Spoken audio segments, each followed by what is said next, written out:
Welcome to Keep What You Earn, your judgment and jargon free zone for entrepreneurs of all levels. Get ready to learn how to scale your business, save money in taxes, and create a business that grows your wealth. If it feels like the financial side of business is like eating your vegetables, well, then think of this podcast as the ranch dressing to make the process a little more enjoyable. My name is Shannon. I'm a CPA and business owner on a mission to simplify money and empower others through knowledge. I hope this episode inspires you to take action, but remember that the information we share is for educational purposes only and is not individual tax advice. Now that we got that out of the way, let's start the show.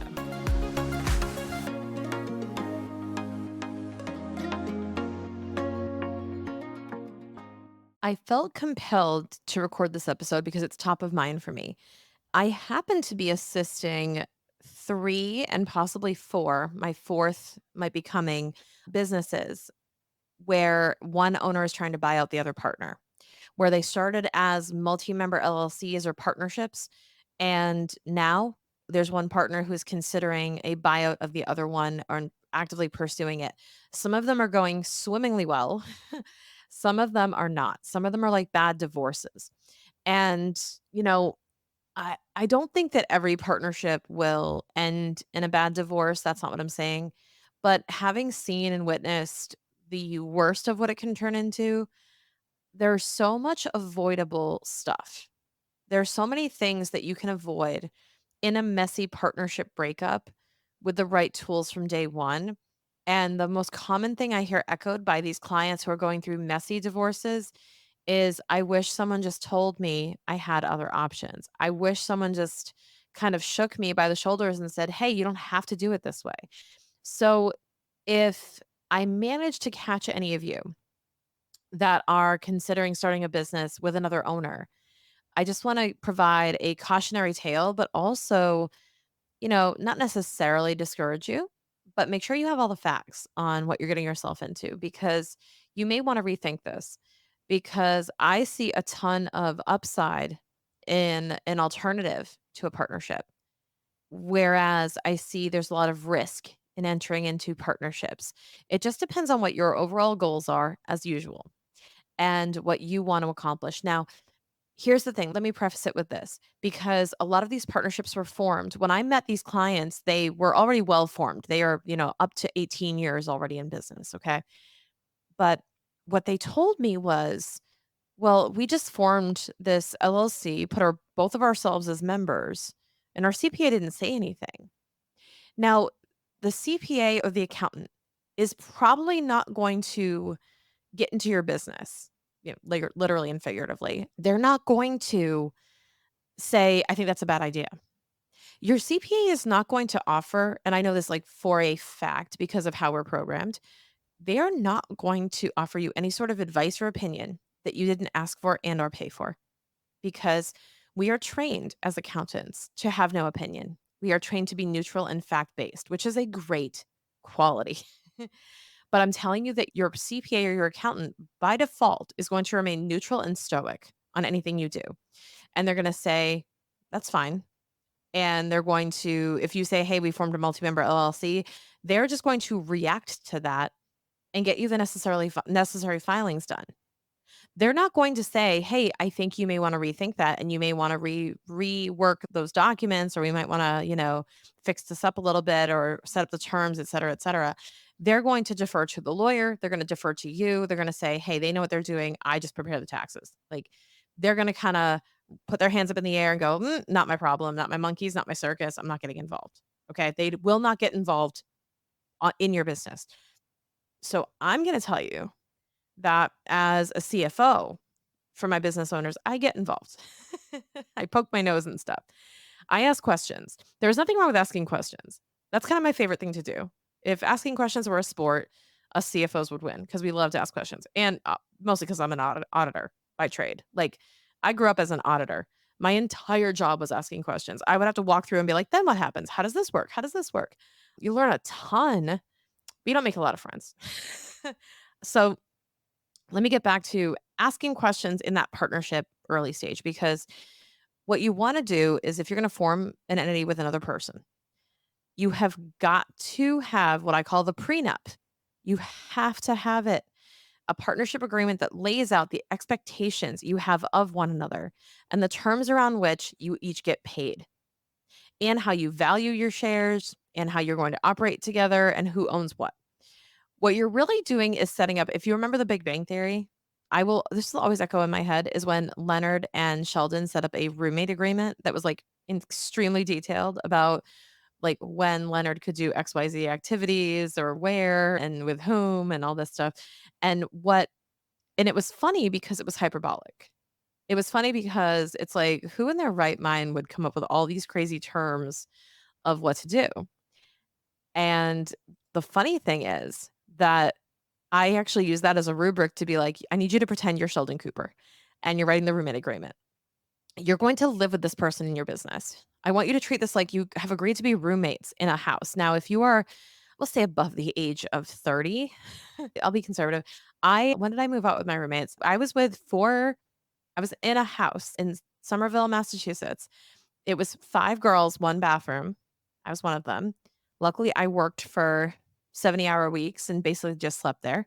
But, you know, when you have a situation, and I haven't done that since I was 25, I moved out. So, yeah, if you're above the age of like 30, we'll say, you probably don't want roommates. You probably don't really want to share your stuff. You probably don't want to have to all decide when so and so is going to use the shower or when you're going to watch TV or what you're going to watch or what music is going to play. Like, that's annoying. You're really going to want to have that freedom of having that control over how you operate and what you want to do, especially as you grow and evolve. So imagine you have these roommates like I did, and then you meet a guy and you want to hang out with that person. Well, now you have to kind of ask permission, or you have to make sure that no one else is using the living room if you guys want to watch TV, or you have to check in, like, what are you guys doing for dinner? What's going on? Like, you do like when you're in such close quarters, you have to check in with each other and you have to be on the same page. And as you grow up and as you evolve as humans, your priorities will change and other things will become more important. And you just kind of grow apart. I know this from almost every literal roommate situation. And this is so similar to business because what you're going to do is you're going to get into a roommate situation with somebody that you love and care for because you want to and you want to be in business with them and it's awesome and it's lovely and it's rainbows and butterflies. But then the business grows, circumstances change, you make more money, somebody gets injured or incapacitated. Somebody just really just evolves in their life, starts a family, and they're just not as passionate as they used to be. Especially with 50-50 owners, it's very difficult to truly feel like it's 50-50.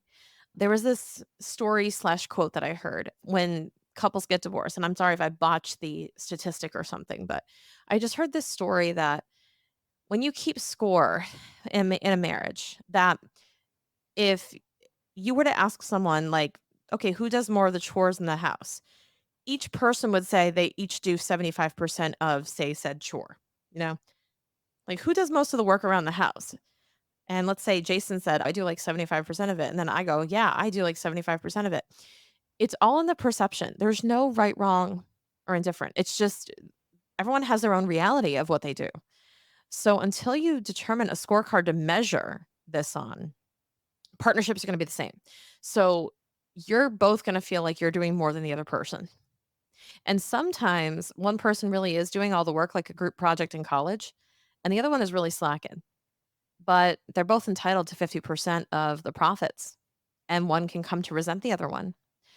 So, what I recommend people do is if you decide you do want to get into this, I recommend that you sit down, much like the roommate agreement from Big Bang, and you guys get together and you jokingly, somewhat, pour a glass of wine, have a coffee, something, and sit there and kind of, it's like a roast, like go through every way you could screw the other person or they could screw you and figure out ways to say, "Hey, like, my biggest fear would be, like, if you were just, like, the worst human on the face of the earth and you turned into a total scumbag, this is what you might do to me.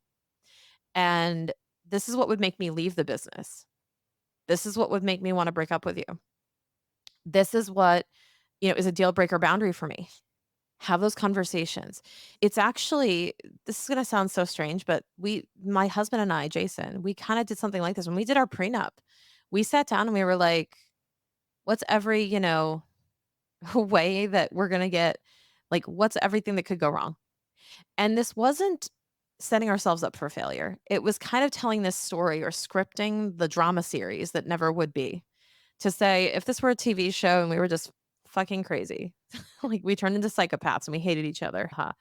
Jokingly, we said, well, what would we do to each other? Like, what would be the worst things that we could say or do to each other that are so ridiculous? But you know what? When you start doing that and you start like not planning for it, but when you start laying out the groundwork to prevent those things from happening, you just grow stronger.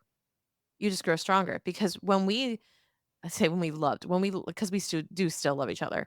We love each other so much that we created a contract grounded in a time when we really love each other and protecting one another. And that's why it's beautiful.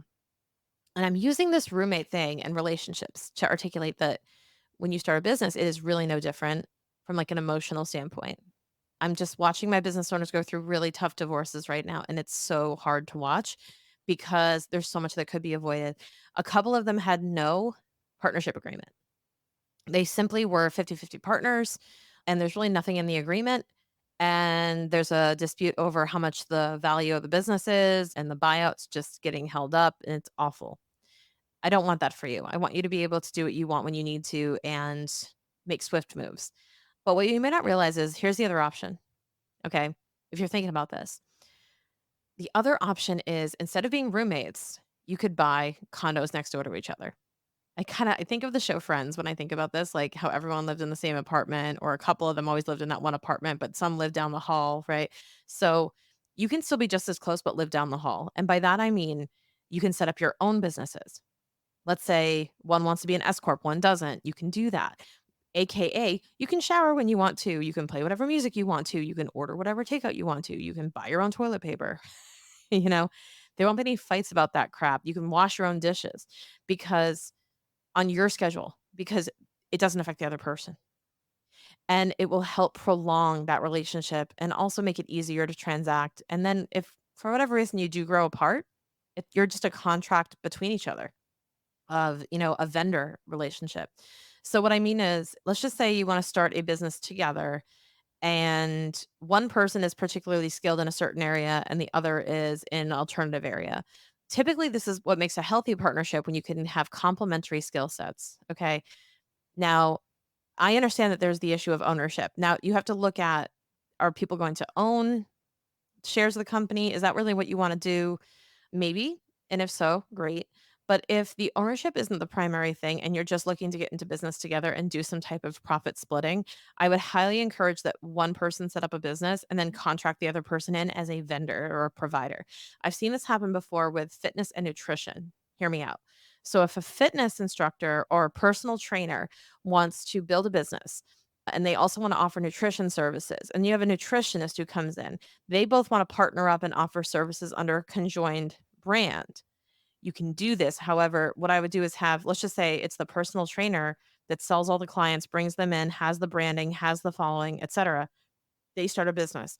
The nutritionist starts her own business doing nutrition work.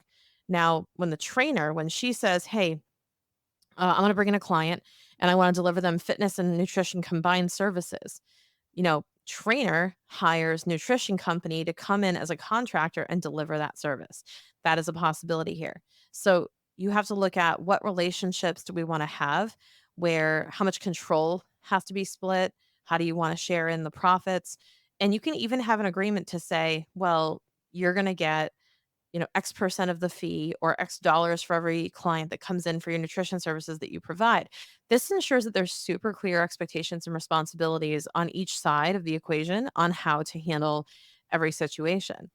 I think it gets skipped because people overthink starting a business. They think, oh, well, we're starting a business together. Therefore, we must be roommates. Therefore, we must do this. You can get conjoining rooms with different front doors. It's okay. It's very doable.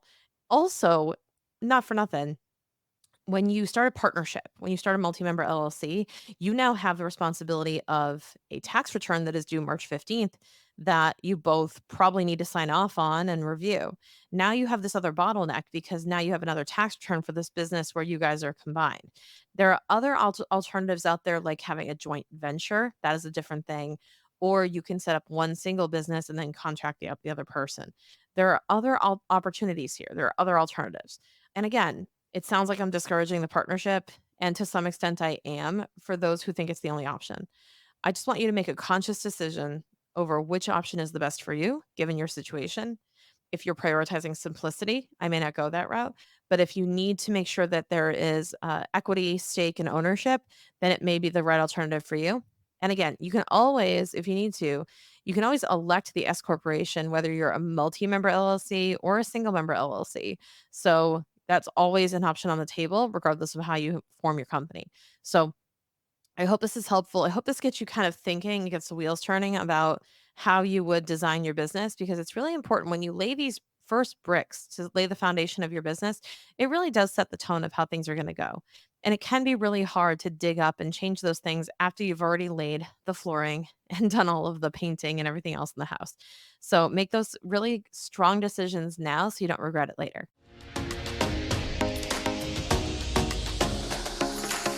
Okay, real talk. Our business can really mess with our emotions and our mindset. Am I right?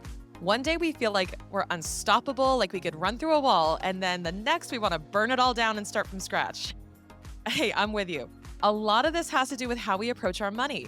And if you need a quick jolt of mindset habits for the next 5 days to help you reboot and recalibrate, check out my 5-day financial mindset refresh delivered straight to your email. Click the link in the show notes to sign up right now.